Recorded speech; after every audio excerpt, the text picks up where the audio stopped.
I think ये 20 साल की जर्नी है मेरी।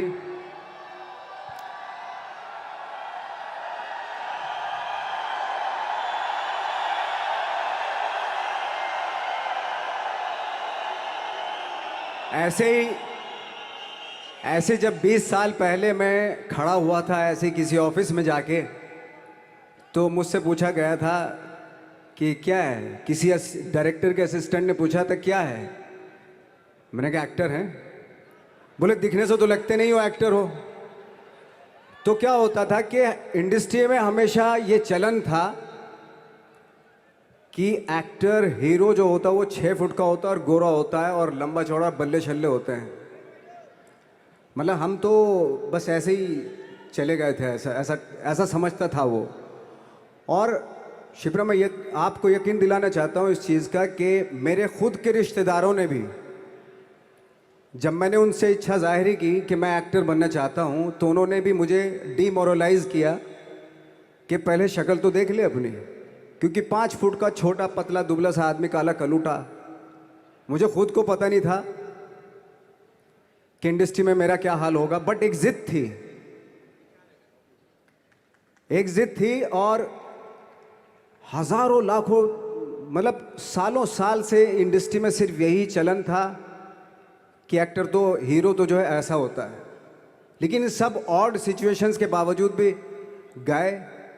लेकिन एक चीज़ मेरे दिमाग में थी कि जो सब कर रहे हैं वो नहीं करना है, तो अलग क्या करूं, अलग क्या होना चाहिए। उसके लिए ट्रेनिंग की ज़रूरत थी, जो मैंने नेशनल स्कूल ऑफ ड्रामा में आके ट्रेनिंग ली।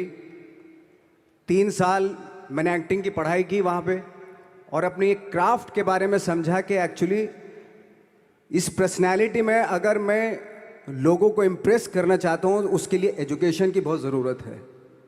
या जो भी आप काम कर रहे हो उसमें क्राफ्ट, उसका एक्सपर्ट होना बहुत ज़रूरी होता है। ऐसे ही हवा में नहीं कि जैसे पहले होता था, अरे यार तो बहुत खूबसूरत दिखता है, फिल्मों में जाके काम करना शुरू कर दे। ऐसा नहीं, किसी चीज़ को बारीकी से जानना, उसके लिए ट्रेनिंग की, एक्सपर्ट्स की, एक्सपीरियंस की ज़रूरत होती है। तो मैंने ट्रेनिंग ली नेशनल स्कूल ऑफ ड्रामा से, और 2000 में मैं पहुंच गया मुंबई। मुंबई पहुंचने के बाद जब हम किसी ऑफिस में जाते थे,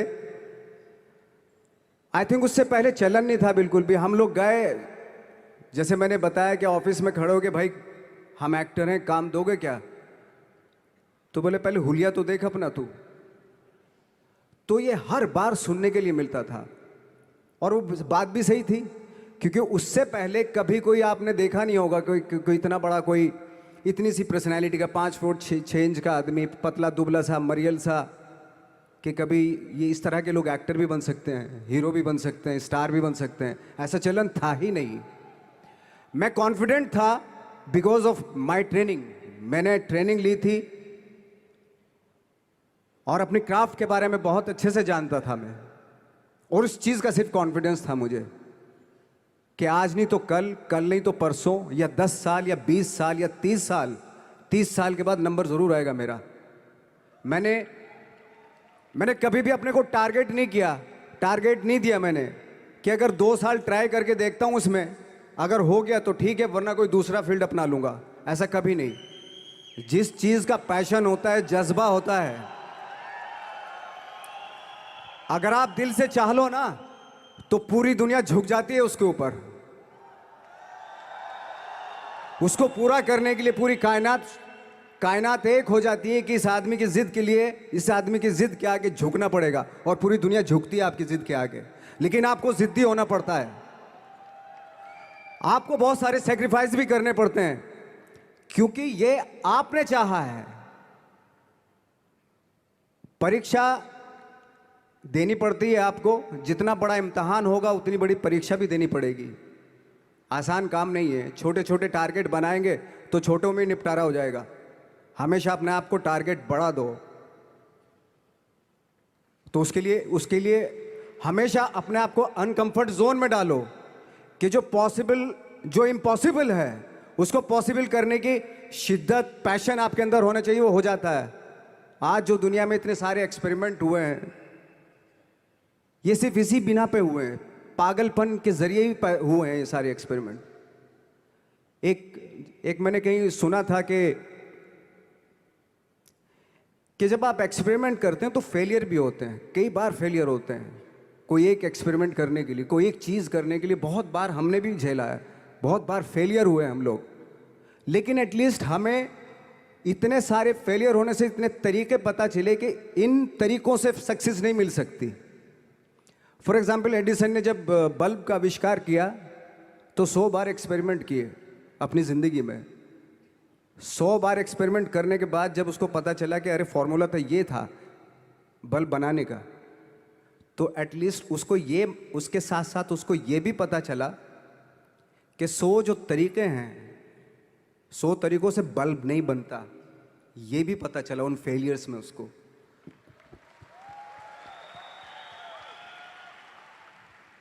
जब हम लोग मुंबई आए तो हमें मालूम था हमारे पास पर्सनैलिटी नहीं है, हमारे पास बैक नहीं है, या हमारे फादर दादा परदादा तो फिल्म इंडस्ट्री में है नहीं, हम ही हैं, तो हमें क्या करना चाहिए। इसलिए लोगों के बीच में घुसे रहते थे, आम लोगों के बीच में घुसे रहते थे, उनका एक्सपीरियंस सुनते थे, उनको ऑब्जर्व करते थे। तो आई थिंक मेरे पास 15 साल तक, 10-12 साल तक कोई काम नहीं था। जैसे आपने बताया कि बहुत ही 10-10 सेकंड के रोल करके घर में आके बैठ जाता, पूरे साल खाली बैठे रहते थे हम लोग। लेकिन एक चीज़ थी कि लोगों के बीच में रहते थे। लोगों के बीच में रहने से ये एहसास हुआ हमें कि तरह तरह के लोग हैं, लेकिन हमारी इंडस्ट्री में सिर्फ एक ही तरह की एक्टिंग होती है। हजारों करोड़ों लोग हैं इस दुनिया में, लेकिन एक्टिंग सिर्फ एक ही तरीके से होती है हमारे यहाँ। तो मुझे लगा यार, ये मैं तो ट्रेन भी हूँ, मुझसे अपनी आर्ट भी आती है, और हजारों लोगों को मैं ऑब्जर्व भी कर रहा हूँ, तो ये तो सबसे अच्छा सूत्र है। ये इससे तो मैं बहुत कुछ कर जाऊँगा। तो जब ये सूत्र पता चला मुझे कि अब मैं ये जो हजारों लोगों को मैंने ऑब्जर्व किया है, अब जब भी मुझे कोई रोल मिलेगा उन्हीं में से वो एक इंसान होगा। उसी में वो ठाकरे, बाला साहब ठाकरे होंगे, उसी में मंटो होगा, उसी में गणेश गायतोंडे होगा, उसी में फैजल खान होगा, उसी में माजूमदार साहब होंगे। तो इस तरह के, ये कब हुआ? जब हमने लोगों को ऑब्जर्व करना शुरू किया, लोगों के बीच में रहे। मैं 15 साल के बाद जो मेरी लाइफ थी, जिसमें खाने तक को नहीं मिलता था, अब फॉर्चुनेट अपने आप को समझने लगा था कि थैंक गॉड कि मुझे ऐसे ऐसे लोगों के बीच में मुझे रहने का मौका मिला। तो कभी भी, आई थिंक मुझे लगता है कि कभी भी जब आप स्ट्रगल कर रहे होते हैं ना, वो एक मौका होता है आपके पास, वो एक चांस होता है आपके पास कि कैसे उसमें आप अपना ऑब्जर्वेशन, एक्सपीरियंस, जब आपको काम मिलेगा वो उसमें लगाएंगे आप। तो मेरी लाइफ बहुत ही, आज जब मैं सोचता हूँ कि यार ये तो बहुत ही अच्छा हुआ था, जो 15, 10, 12 साल मैंने बिना काम के गुजारे, जो लोगों के बीच में रहा था मैं, आज वो काम आ रहा है मेरे। जहाँ ज़रा सा कोई कैरेक्टर मिलता है तो आदमी इसलिए कनेक्ट करता है उनसे कि उनको लगता है कि यार ये तो मेरे पड़ोस का ही, आसपास का ही ये बंदा है। मैंने देखे हैं इस तरह के लोग। आई थिंक यही हमारी सबसे बड़ी जीत है एज एन एक्टर।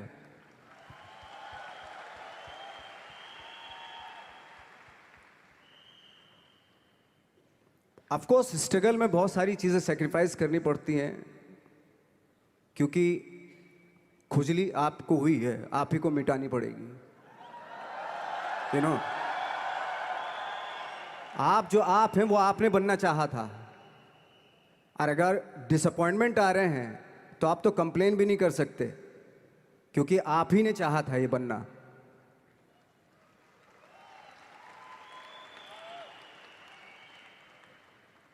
तो बस यही था कि 10-12 साल तक मैंने सोचा था, 10-12 साल जब स्ट्रगल हो गए तो मेरे बहुत ज़्यादा वो भी हुआ कि यार छोड़ के चले जाते हैं, कुछ काम मिल नहीं रहा है, क्या हो रहा है, कुछ पता नहीं, आई डोंट नो मिल पाएगा या नहीं मिल पाएगा। फिर ये होता था कि नहीं, मेरी मदर जो है ना, एक लेटर लिखती थी मुझे हमेशा। तब मोबाइल नहीं आए थे, पेजर आए थे, तो पेजर यहाँ पे लगा के चलते थे हम लोग। जब उनको मालूम हो जाता था कि भाई बंदा जो है ना थोड़ा सा फ्रस्ट्रेशन में है, डिप्रेशन में है क्योंकि काम नहीं मिल रहा, तो मेरी माँ मुझे एक लेटर लिखती थी, उस पर लिखती थी कि लिखने के बाद एक लास्ट में लिखती थी कि 12 साल में कचरे के दिन भी बदलते हैं, तू तो इंसान है, तेरा दिन भी बदलेगा। तो उन सब चीज़ों को देख के कोई एक शेर, कोई एक कोटेशन, कोई इस तरह की जो मोटिवेट करती हैं जो लाइंस आपको, उनका रहना, उन पे बिलीव करना बहुत ज़रूरी होता है, क्योंकि वही चीज़ आपको मोटिवेट करती हैं आगे बढ़ाने के लिए। और जब ख़राब वक्त होता है आपको, वो लाइंस, वो पोएम्स, वो सारी चीज़ें आपको संबल देती हैं, मजबूती देती हैं, ताकत देती हैं। और मैं जिस गांव से आया था, डिस्ट्रिक्ट मुजफ्फरनगर के एक छोटा सा गांव था बुढ़ाना, जब हमने शुरुआत की थी वहाँ पे, जब मैं था वहाँ पे लाइट भी नहीं थी। 1 घंटे के लिए रात में कभी आ गई, या 1 महीने के बाद हल्का सा मुंह दिखा के चली गई, इस तरह की लाइट इस तरह होती थी। वही लैंप में पढ़ना स्टार्ट किया, लैंप। तो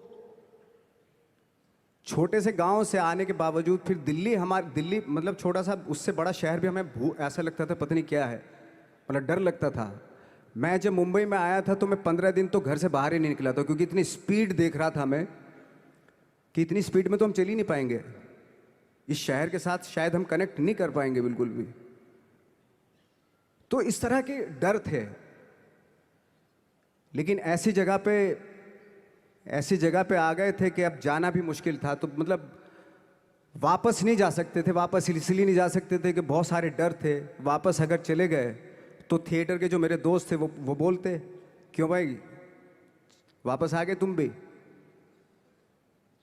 जैसे बहुत सारे लोग वापस आ रहे थे तुम भी वापस आ गए, चलो लग जाओ ठीक है। गांव में इसलिए नहीं जाता था अपने कि जो पहले ही बोलते थे वो लोग कि शक्ल तो देख ले, फिर हार के उनके सामने चला गया तो क्या बोलेंगे वो तो वही बोलेंगे कि हमने तो पहले मना किया था कि मत जाओ, क्या सूरज शक्ल थोड़ा ही थी तुम्हारी स्टार बनने की, एक्टर बनने की। तो ये बहुत सारे डर थे जिसकी वजह से मैं अपने ना तो गांव जाता था, ना जहाँ से ट्रेनिंग ली थी दिल्ली से, ना वहाँ जाता था। मैंने जो भी है मरना जीना मुंबई में ही होगा। रही बात सक्सेस की, सक्सेस अगर 30 साल बाद भी मिलेगी उसके लिए भी मतलब तैयार रहना चाहिए। सक्सेस की कोई डेट नहीं होती, कोई तारीख नहीं होती, कोई टारगेट नहीं होता कि इतने ही दिनों में मिल जाएगी। इंसान का काम होता है, आई थिंक मुझे लगता है कि मेरे हिसाब से मुझे लगता है कि लाइफ ना हमेशा अपने आप को लाइफ में पुश करते रहो, और पैशन के साथ जिस भी आप काम में हो, जो भी आप काम कर रहे हैं उसमें पैशन के साथ लगे रहना बहुत ज़रूरी होता है। क्योंकि पैशन से क्या होता है, जिस भी आप फील्ड में होते हैं उसकी डिटेलिंग्स मिलनी शुरू होती है। जैसे जब आप समंदर में देखते हैं, समंदर की जब गोता मारते हैं, नीचे जाते हैं, तो आपको एक धीरे धीरे बहुत कुछ दिखाई देना शुरू। ऐसी आपका भी फील्ड है, कोई भी हर फील्ड ऐसा ही होता है, उसमें असीम संभावनाएं होती हैं, इतनी पॉसिबिलिटीज होती हैं कि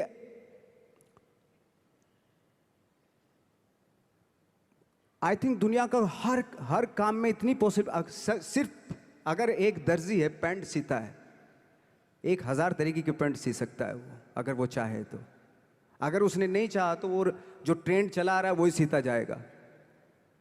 लेकिन अगर उसने चाह लिया कि मैं ऐसा कुछ करता हूँ, तो 1000 तरीके की पैंट उसी में 1000 तरीके की सी देगा वो पैंट। ऐसे हर फील्ड में पॉसिबिलिटीज़ बहुत होती हैं, और एक परफेक्शन होता है। फॉर एग्जाम्पल जैसे हम लोगों ने ट्रेनिंग इसलिए ली कि परफेक्शन आ जाए अपने काम में। जैसे एक मैंने एग्जाम्पल सुना था कि ये छोटी छोटी चीज़ें जो मैं बता रहा हूँ, ये चूँकि मैंने बचपन में सुनी थी, उन पे उन्हीं को अपनी लाइफ बना के आगे बढ़ा तो आज यहाँ पे हूँ। इसलिए वो छोटी छोटी चीज़ें बहुत काम आती हैं, उनको सुनना बहुत ज़रूरी होता है इंसान के लिए। बताते हैं कि एक बहुत बड़े, पता नहीं ये सच है झूठ है, मुझे नहीं इतना ज़्यादा नहीं मालूम, बट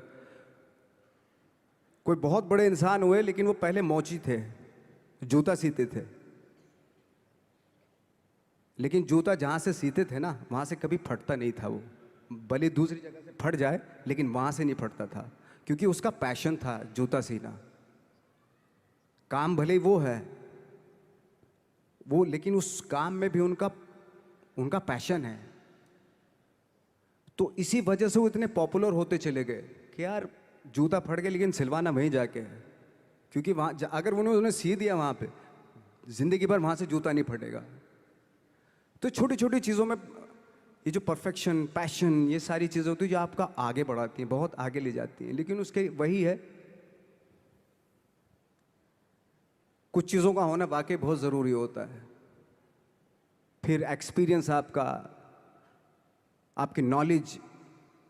जैसे मेरा मानना है कि मैं कभी, मैं आई एम सॉरी टू से, बट मेरा खुद का मानना है कि मैं लक पे बिलीव नहीं करता हूँ। मेरे सामने आज तक मेरे सामने लकीली कोई चीज़ नहीं हुई कि मैं लकीली यहाँ तक पहुँच गया।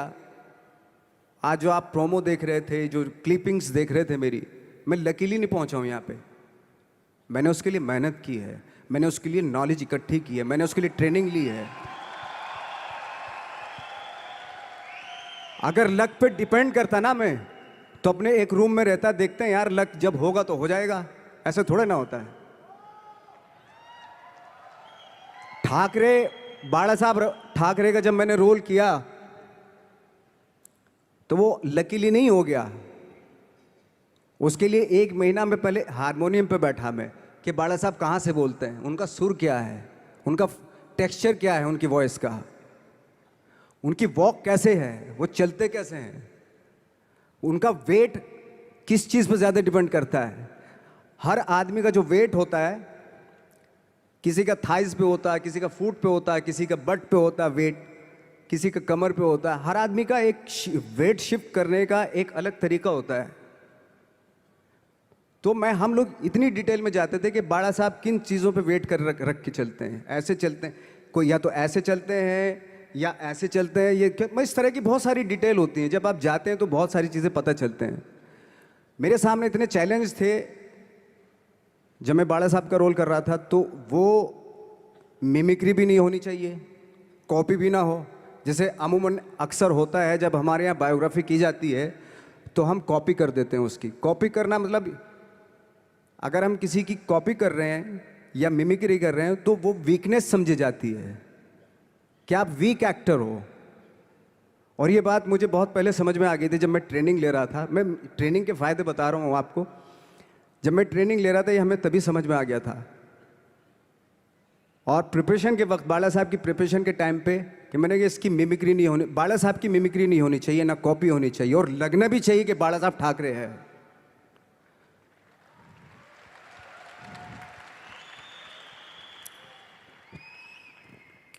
क्योंकि चैलेंज ये था कि हजारों लाखों वीडियोस हैं बाला साहब ठाकरे के, हर आदमी ने देखे हुए हैं, सब ने देखे कि बाला साहब कैसे बोलते हैं, कैसे हाथ को ऐसे ले जाते हैं। एक बार ये हुआ था कि मैं जब इसकी शूटिंग कर रहा था, ठाकरे मूवी की शूटिंग कर रहा था मैं, तो उद्धव साहब ठाकरे जो है वहाँ पे आ गए थे, वैनिटी में बैठे थे मेरे सामने। तो मेरा हाथ ऐसे था, इट्स लाइक दैट। तो बोले आपने हाथ ये ऐसे क्यों रखा हुआ है? मैंने उनका हमेशा ऐसे ही रहता था हाथ तो, और यही वो क्या होता था, वो सिगार पीते थे और सिगार ऐसे पिया जाता है कुछ ऐसे, और इसलिए उनका हाथ हमेशा नॉर्मली भी रहता था तो ऐसे रहता था। और यहीं से जब स्पीच देते थे यहीं से ये जाता था, जो उनका सिग्नेचर वो जेस्चर था। तो वो शॉक्ड हो गए कि इतनी डिटेलिंग आपने ली है। तो जब फिल्म देखी उन्होंने, तो फिल्म देखने के बाद उनको रियलाइज़ हुआ कि वाकई बहुत स्टडी की है नवाज ने उनके बाड़ा साहब के ऊपर। तो मुझे खुशी हुई थी कि थैंक गॉड कि ये सारा किस लिए हो रहा है, पैशन की वजह से हो रहा है। एक पैशन है, उसके बाद आपका एक्सपीरियंस है, आपकी नॉलेज है, आपकी ट्रेनिंग है, उससे ये सारी चीज़ें निकलती हैं। लाइक मंटो, ये जितने भी कैरेक्टर्स हुए वो सब हवा में नहीं हुए या लकीली नहीं हो गए। उनके लिए बाकायदा बहुत छोटी छोटी मेहनत की, छोटी छोटी डिटेल इकट्ठी की गई, स्कोर बनाया उसका, उन डिटेल्स का, तब जाके वो कैरेक्टर जो आप देखते हैं वो एक अलग इंसान दिखता है। वो मैंने कभी भी हीरोइज्म या इन सब चीज़ों पे बिलीव नहीं किया। जब आज मुझे बोलते हैं कि तुम तो स्टार हो, मैं सच आज भी मुझे यकीन नहीं होता कि मैं स्टार हूँ। मुझे लगता है कि मैं एक्टर ही हूँ, और मैं आज भी ढूंढने की कोशिश कर रहा हूँ, नई नई डिटेल्स ढूंढने की कोशिश कर रहा हूँ कैरेक्टर्स की। स्टार्स का क्या होता है कि जब स्टार होता है एक जैसा होता है, और 30-40 साल तक एक जैसा करता चला जाता है वो। मुझे वो नहीं बनना। अगर मैं ये करूं तो शायद दूसरे दिन ही बोर हो जाऊंगा मैं। मुझे हर रोज नए कैरेक्टर ढूंढने हैं।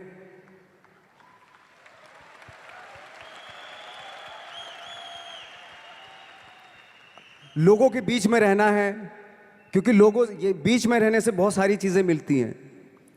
मैंने एक रोल किया था लंच बॉक्स में, पता नहीं कितने लोगों ने देखी वो फिल्म, मुझे नहीं मालूम।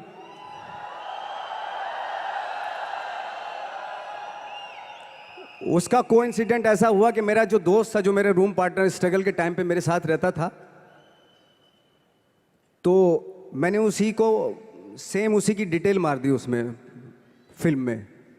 जब पिक्चर रिलीज हुई तो उसने देखी, उसको लगा अरे ये तो मैं हूं। अब वो भी एक्टर था।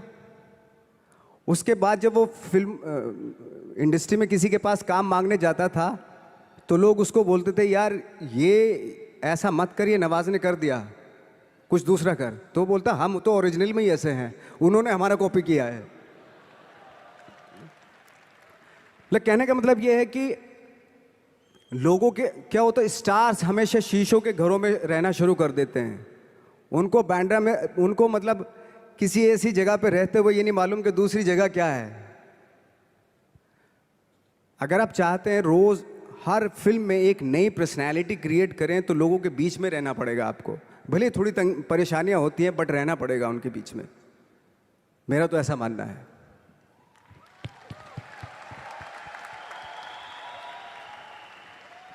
नवाज, आप बहुत छोटे से शहर से हैं, डिस्ट्रिक्ट मुजफ्फरनगर। यहाँ पे बहुत सारे लोग ऐसे बैठे हैं जो बहुत सारी सिटीज़ से हैं, actually major cities like Delhi, Bangalore, Hyderabad, Pune, Chennai, Nepal. और इन सब चीज़ों के बीच में बड़े शहरों की बहुत सारी फैसिलिटीज़ हैं, बहुत सारे आराम हैं। जबकि आपके शहर या जिस शहर से मैं हूँ, जहाँ पे एजुकेशन भी नहीं मिलती है, जहाँ पे खाना पीना, जैसे आपने बोला बिजली, कोई भरोसा नहीं होता कब आएगी, जाना तो नॉर्मल है। हाँ, तो वहाँ पे उस छोटे से शहर में रह के एक परिवार में जहाँ पे कभी किसी ने एक्टिंग के बारे में दूर दूर तक नहीं सोचा था, और आप 8 भाई बहन हैं, सबके साथ रह के परिवार में परिवार का चीज़ करने की जगह एक अलग से ये जो थॉट आया था अलग से कि मैं एक्टिंग करूँगा, और वो भी काफ़ी दिन बाद जब आपने जॉब भी कर ली उसके बाद, तो जब वो थॉट आया तो परिवार ने आपको सपोर्ट किया। और अगर रिश्तेदारों ने, जैसे आपने बोला कि कहा, तो आपके दिमाग में उस समय क्या चलता था? मेरे दिमाग में ये तो नहीं आया था कि मुझे एक्टर बनना है, बट इतना ज़रूर था कि कुछ तो नया करना है। क्या करूँगा मुझे नहीं आइडिया था। जो सब लोग करते हैं जो वो नहीं, कुछ अलग करना है मुझे। लेकिन मुझे ये नहीं मालूम था कि मुझे एक्टिंग करनी है। और इसीलिए मुझे लगता है आज जब मैं सोचता हूँ कि अगर मैं किसी भी फील्ड में होता, एक्टिंग के अलावा किसी भी फील्ड में होता, तो मैं एक्सपेरिमेंटल ज़रूर होता। क्योंकि मुझे आदत थी कि मुझे जो ट्रेंड चल रहा है उसके अगेंस्ट, मैं बहुत ही रिबेलियस किस्म का इंसान हूँ। मैं आज भी हूँ, रहूँगा, क्योंकि मुझे अच्छा लगता है जो ट्रेंड चल रहा होता है उसके अगेंस्ट कुछ काम करना, चाहे मुझे अच्छा लगता है वो। क्योंकि क्या है ना कि जो चलन चल रहा है, आई थिंक उसको बहुत आसान है उस चलन के साथ चलना।